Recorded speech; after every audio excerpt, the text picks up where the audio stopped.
এত পেরেশান হয়ে না তো, আমি কোনো না কোনো ব্যবস্থা করে নেব।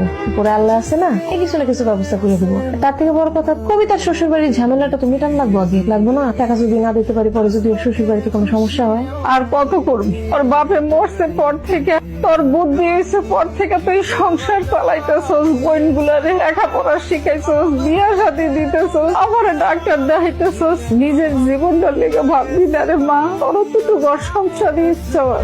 তুমি না কইছিলা তোমার হাইজা বোনের বিয়ে হইলে আমরা বিয়া করবো? আচ্ছা চলো না আমরা বিয়া করে লাই। আমার বড় বোন এখনো বাকি আছে। আর বিয়ার কথা কইলা? তোমার বড় বোনের কোনোদিন হইব না। আমার বড় বোনের বিয়ে হইব না কেন? তোমার ওই ডেট ফেল বোনের একটা বিয়া করবো। একদম আমার বড় বোনের নামে উল্টাপাল্টা কথা বলবা না। আচ্ছা ঠিক আছে, কইলাম না।